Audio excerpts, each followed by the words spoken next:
할렐루야. 네, 오늘도 수요예배 나오신 여러분 모두에게 또 하나님의 말씀의 복이 함께하기를 축복합니다. 고린도후서 이제 8장의 말씀에 시작을 하게 됐는데요.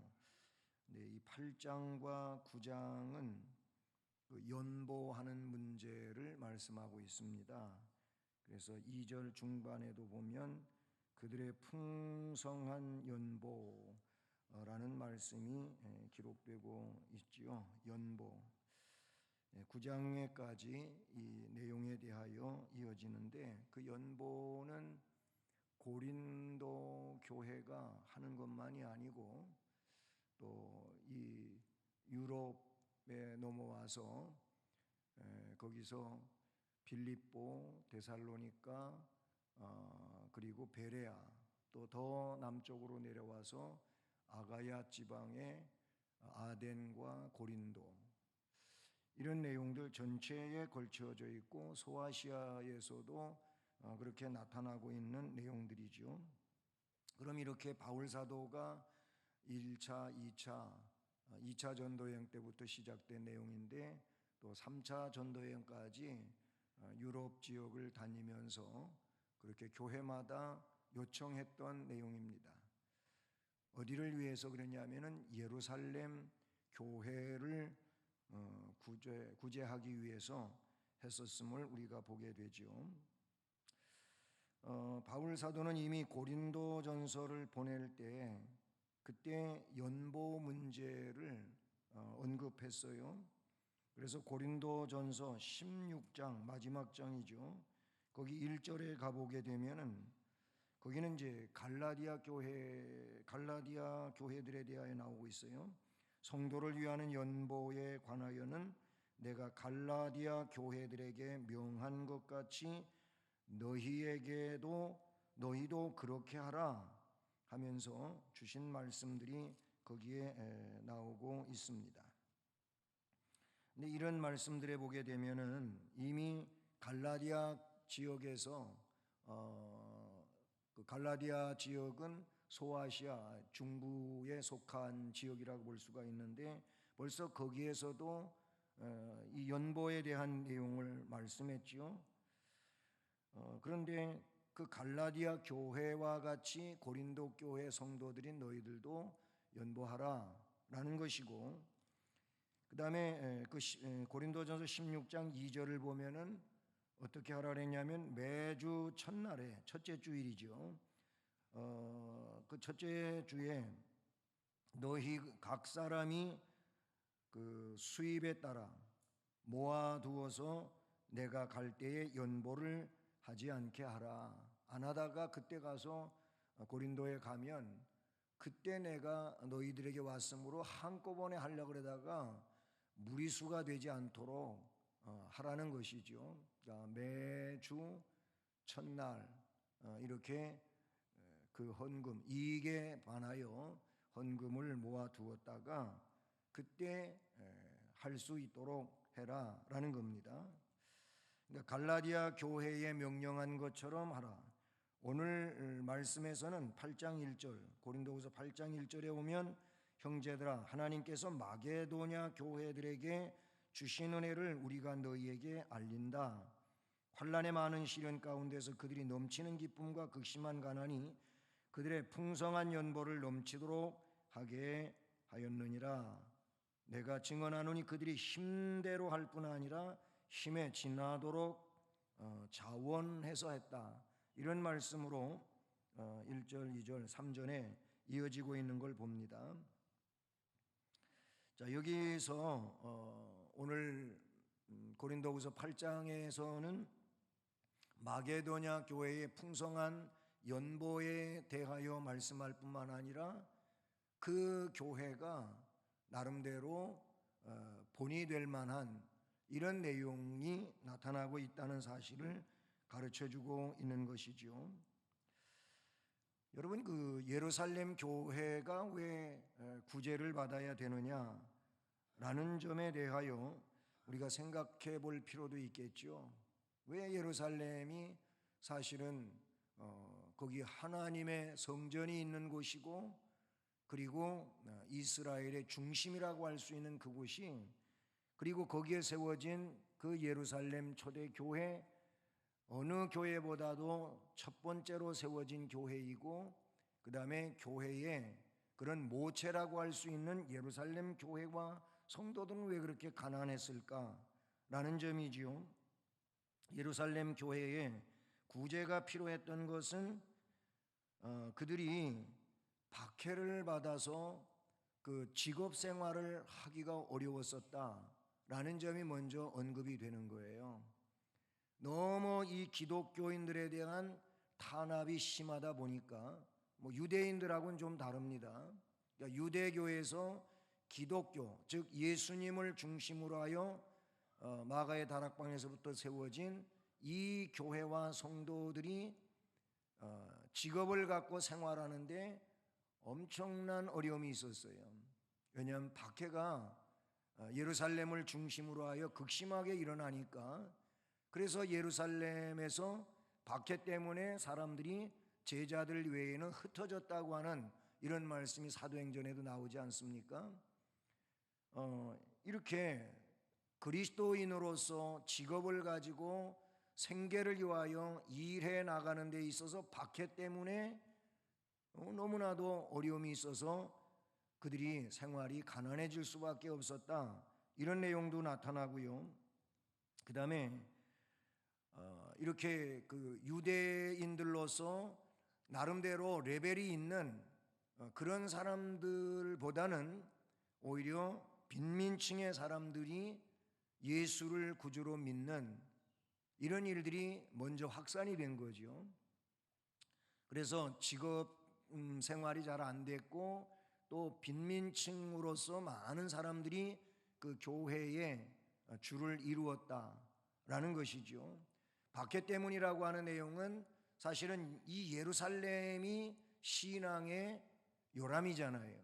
그러니까 거기가 박해가 보다 강했다, 이렇게 볼 수가 있고, 그런 연유라고 하는 것은 이미 로마는 기독교를 엄청 탄압을 했어요.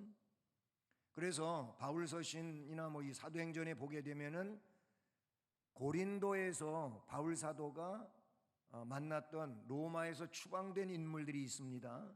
그들이 누굽니까? 브리스길라와 아굴라잖아요.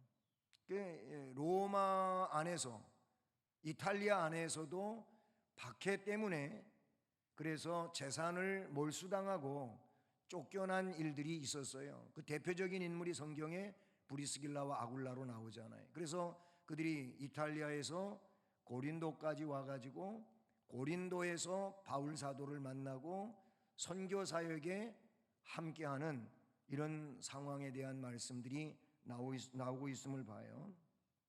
이렇게 박해 때문에, 그리고 생계를 위한 일을 하는데 제약되는 일이 많이 있었다라는 점이죠. 그래서 초대교회의 은혜에 의하여 부요한 성도들이 할 수 있는 일들이 나왔잖아요. 그래서 바나바 같은 경우에 사도행전에 보게 되면 4장 말미에 어떻게 나옵니까? 자기의 밭을 팔아서 공동체에 헌납을 합니다. 이거를 보고 굉장히 훌륭한 일을 하는 거잖아요. 그래서 그걸 따라 하다가 하나님 앞에는 성령 안에서 한다고 했고, 나중에 밭을 팔고 보니까 너무 아까운 생각이 들어가지고 얼만큼은 바치고 얼만큼은 숨겨둔 이 내용으로 죽은 사람들도 나와요. 그들이 누굽니까?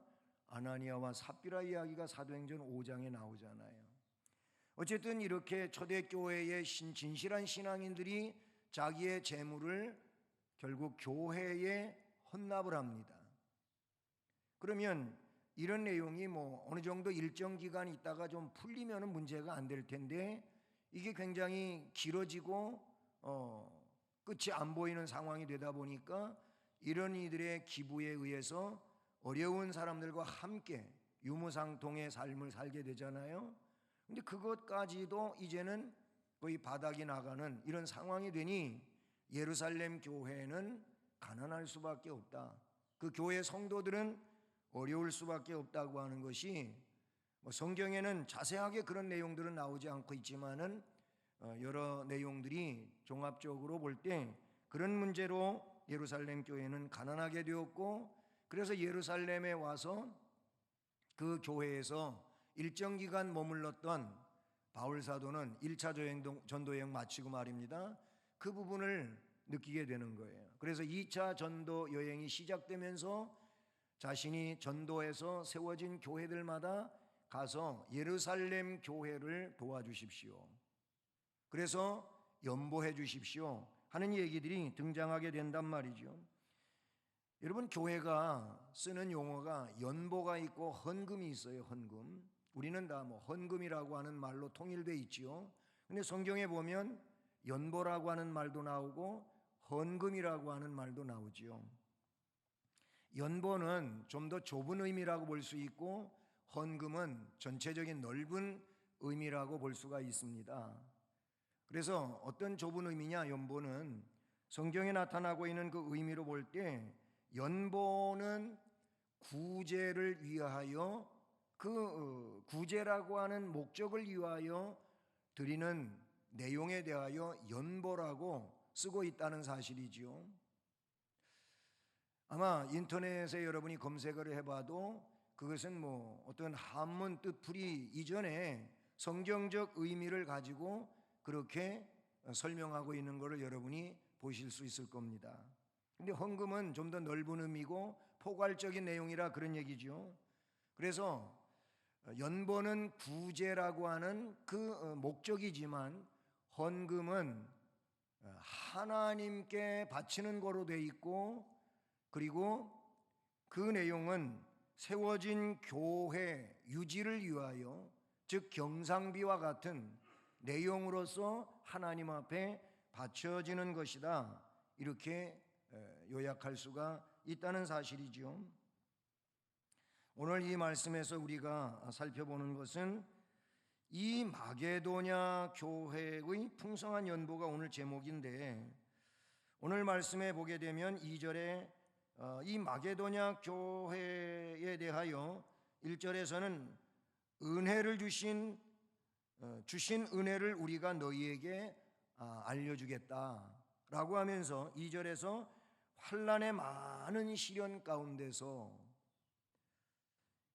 많은 그들도 환난이 있었어요. 물론 예루살렘뿐만이 아니고 로마라고 하는 그 이제 세력 안에 있는 모든 통치권 안에 있는 나라들은 역시 기독교인들은 어려움을 다 당하고 있었다는 얘기죠. 그걸 여기 환난이라고 그랬어요. 환난의 많은 시련 가운데서 그들의 넘치는 기쁨과 극심한 가난이 그들의 풍성한 연보를 넘치도록 하게 하였느니라. 이 말씀의 문장을 보면은 풍성한 연보를 하기에는 어려운 상황이지요. 환난도 있어요. 많은 시련도 있어요. 그리고 그들이 넘치는 기쁨은 있지만 극심한 가난이 있었다고 하는 이런 내용이 지적되고 있어요. 그럼에도 불구하고 그들은 그 상황 속에서 그런 내용들에 근거해서 풍성한 연보를 넘치도록 하게 했다라고 말씀하고 있습니다. 사실 의아스럽지요. 가난한데 어떻게 풍성하게 하냐? 환난의 시련이 엄청난데 어떻게 그렇게 기쁨을 가질 수 있느냐? 잘 안 되는 얘기죠. 그런데 여러분, 뒤에도 나오겠습니다마는 은혜 안에 이 일이 가능한 줄로 믿습니다.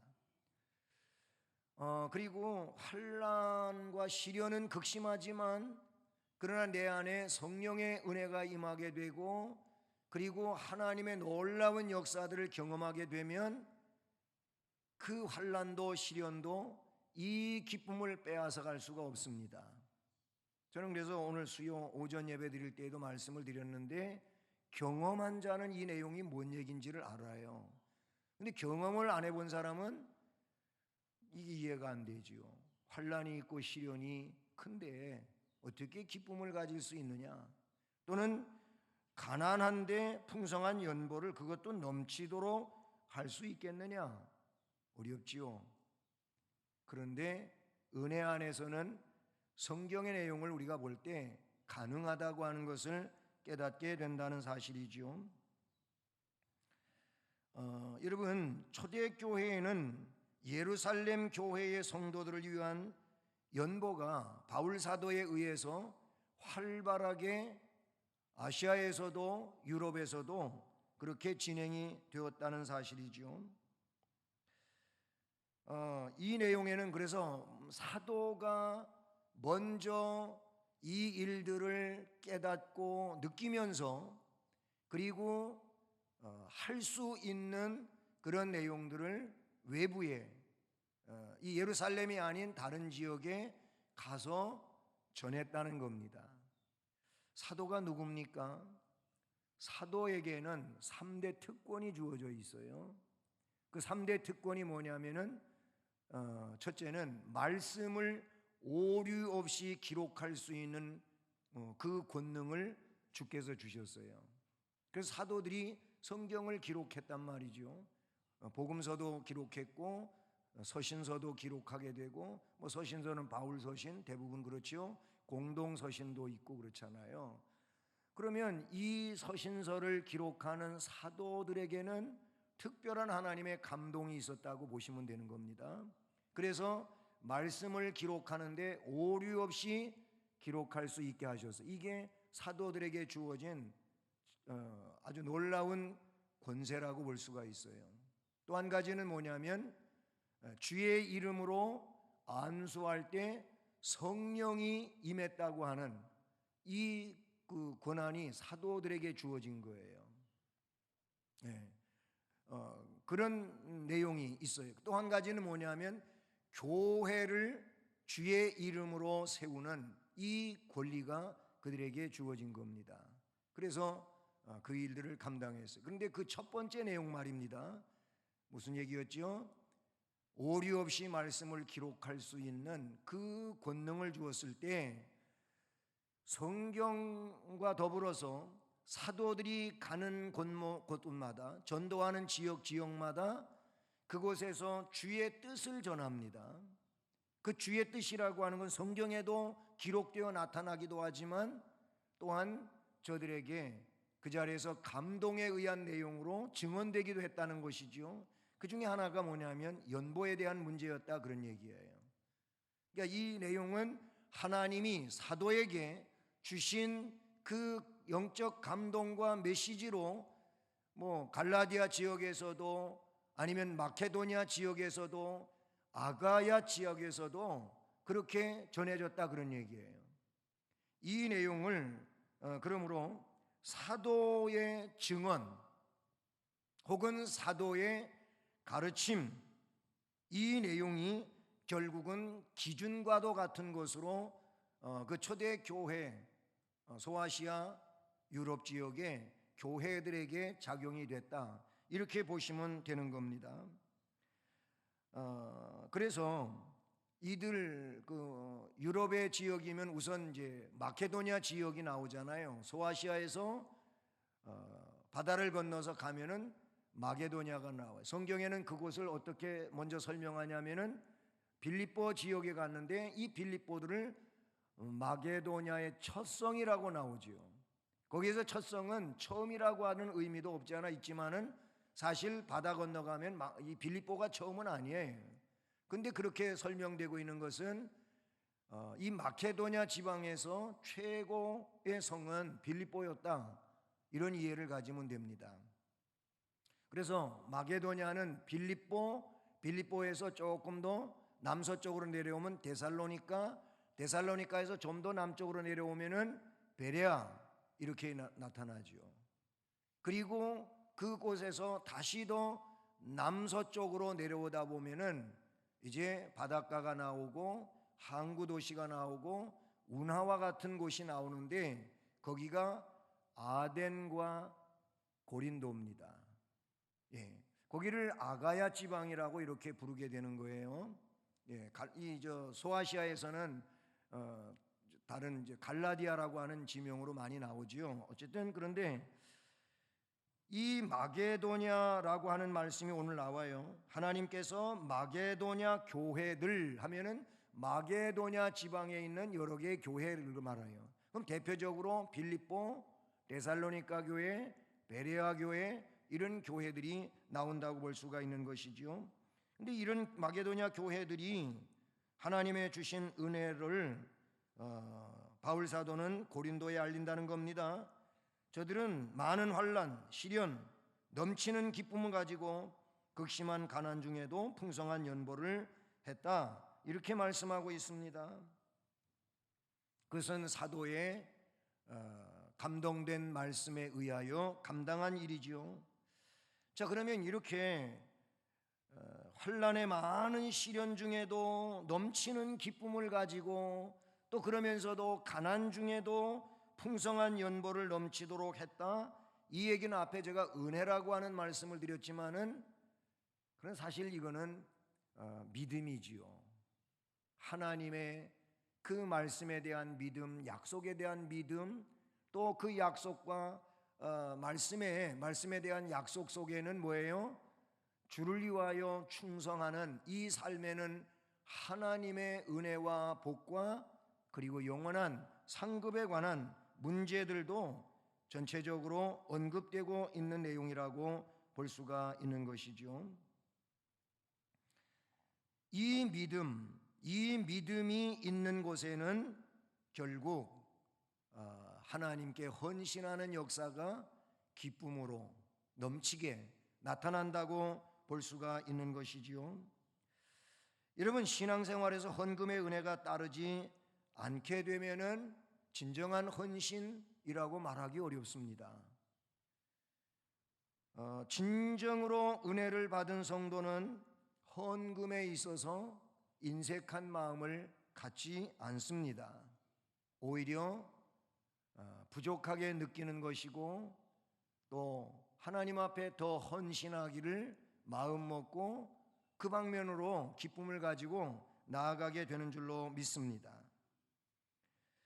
믿음이 없는 사람이 헌금을 많이 하는 사람을 보면서 참 잘한다, 참 저렇게 훌륭하게 하시네, 나는 언제나 저렇게 할 수 있을까, 나도 저렇게 할 수 있었으면 좋겠다, 이런 마음 얼마나 겸손하고 아름답습니까? 이게 믿음 있는 사람의 모습이라고 볼 수가 있어요. 그런데 믿음이 없거나 믿음이 연약하거나 이런 사람은 그런 분들을 보면서 이상하게 생각하고 말한다는 거예요. 어떻게? 돈 좀 있다고 헌금 좀 해가지고 과시하려고 하네, 되게 기분 나쁘네, 이런다는 거예요. 아마 여러분들은 안 그러시겠지만은 이런 일이 실제로 교회 상황에서 빚어지는 일들이라고 볼 수가 있어요. 그것은 성도의 바른 모습이 아닌 것이지요. 사실 돈이 많다고 헌금 많이 하는 거 아니잖아요. 믿음이 없는 사람이 시장이나 백화점에서 물건 살 때 보면 몇만 원 쉽게 써요. 그런데 교회에서 몇천 원 헌금 한 것도 아까워하는 사람이 있습니다. 왜 그렇게 부담을 느끼는 겁니까? 역시 하나님께 하고자 하는 이 기쁨의 마음이 따르지를 못하기 때문에 그렇다고 볼 수가 있는 것이죠. 근데 오늘 이 마게도냐 교회의 내용을 바울 사도가 그 교회를 괜히 좀 돋보이게 하고 칭찬하려고 한 것이 아니에요. 실제 상황으로 우리는 믿어야 하고 받아들여야 될 줄로 믿습니다.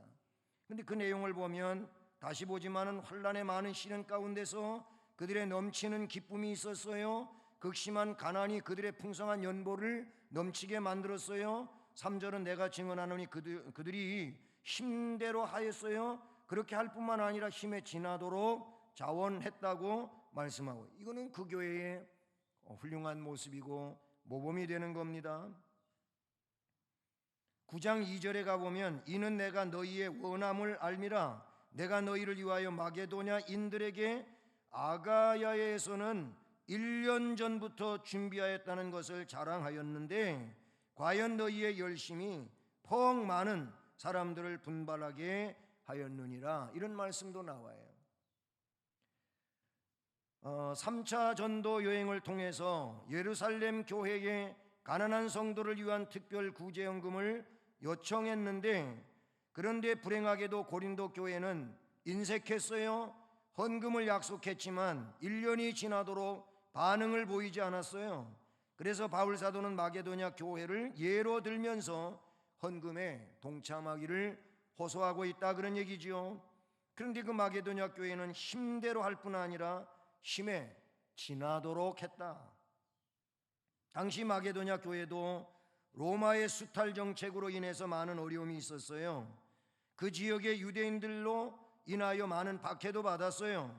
그럼에도 그들은 풍성한 연보를 넘치게 하였다는 겁니다.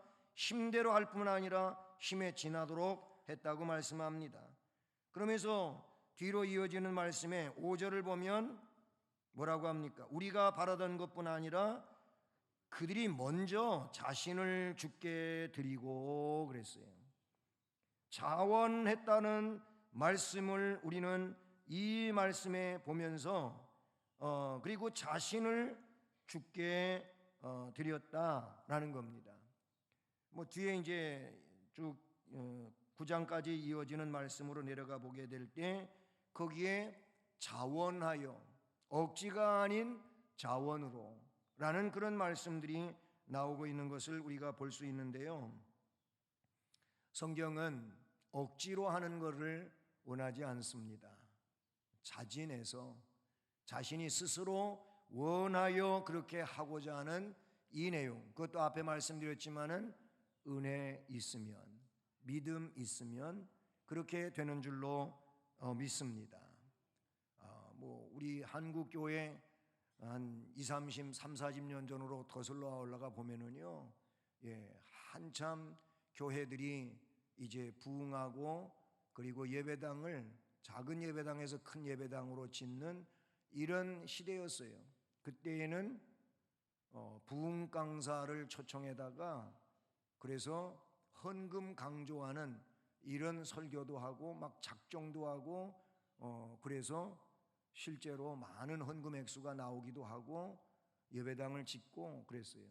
근데 그게 좋은 면도 있었지만은 굉장한 부작용도 없지 않아 있었던 건 신앙생활을 오래 하신 분들은 다 알잖아요. 요즘엔 그렇게 하는 교회 드뭅니다만은 뭐 절기헌금들 있잖아요. 특별히 추수감사절 헌금 같은 거를 그냥 당회에서 직분자들에게 아예 금액을 정해버려 가지고 공포하는 이런 일도 있어요. 그렇게 해가지고 헌금 액수가 자유롭게 하는 교회보다는 무려 5배 이상 이렇게 헌금이 수입이 되는 일도 있다고 해요. 근데 그 일이 부작용이 많이 생긴다는 거예요. 현대에 와서는 더더욱 그렇죠. 우리 수원성심교회는 뭐 그렇게 해본 예가 없는 교회지요. 그냥 여러분의 은혜에 따라서 자원함으로 기쁨으로 하실 수 있기를 바랍니다. 이게 사실 전부라 그런 얘기지요. 저는 말씀드릴 때 그래서 절기헌금은 일반 감사헌금하고는 동일하게 하지는 않았으면 좋겠다, 이렇게까지는 말씀을 드린 적이 있습니다. 왜 그러냐면 이 절기헌금은 역시 말 그대로 성경에 나온 대로 특별한 내용이기 때문에 그렇게 말씀을 드리는 거지요. 이 말씀에서는 그들이 먼저 자신을 주께 드리고 그랬습니다. 성도가 자신을 주께 드리는 일은 성도 개인의 기쁨일 뿐만 아니고 주님이 원하시는 내용이라고도 볼 수가 있습니다. 그래서 아까 제가 예배 서원에 로마서 12장 1절 2절을 이렇게 낭독을 했는데, 그 말씀에 보면 너희 몸을 하나님이 기뻐하시는 거룩한 산 제물로 드려라, 이것이 너희가 드릴 영적 예배니라 라는 말씀도 선포해 드렸어요. 여러분, 우리는 자신을 주께 드리는 일이 필요하지요. 물질의 문제가 아니고 나를 먼저 주께 드려야 되고, 나를 정말 진실한 마음으로 주께 드리는 이 심정을 가지고 신앙으로 살아간다면 나보다 더 중요한 게 어디가 있겠어요? 그렇잖아요. 내가 있어야 물질도 있는 거지. 나를 드린다고 할 때에는 물질보다 더 중요한 것을 주께 드린다고 하는 이 표현을 가지고 있다, 그런 얘기죠. 그것도 우리의 생각이라든지 우리의 기준이라든지 아니면 우리의 경험의 바탕에 둔 것이 아니고, 거기 5절 중반 이하를 보면 또 하나님의 뜻을 따라 우리에게 주었다, 이런 말씀이 나와요. 하나님의 뜻을 따르는 것. 마게도냐 교회의 구제연금이 인간적인 동정심이 아니라는 거지요. 이미 사도에 의하여 하나님의 말씀이 전해졌다고 믿은 것이고, 그래서 하나님 앞에 자신을 드리면서 한 것이고, 그리고 하나님의 뜻을 따라서 그 일을 했다는 점을 바울 사도는 이 말씀에서 나타내주고 있다는 사실이죠. 그래서 6절에 그러므로 우리가 디도를 권하여 그가 이미 너희 가운데서 시작하였은즉 이 은혜를 그대로 성취하게 하라 하였노라, 이렇게 말씀하고 있는 것을 볼 수가 있다는 사실이죠. 그렇습니다. 자신을 드리고 하나님의 뜻을 따라서 주의 일을 하고자 할 때, 그때 그곳에 하나님이 영광을 받으시는 일이 일어나게 될 것이고, 동시에 우리를 통하여 놀라운 일들이 일어나게 되는 줄로 믿습니다. 사랑하는 여러분, 그러므로 오늘 말씀의 내용처럼 마게도냐 교회와 같은 헌신적 역사로 하나님 앞에 영광을 돌리고 또 하나님의 복을 받는 우리 모두가 되기를 주님의 이름으로 축복합니다.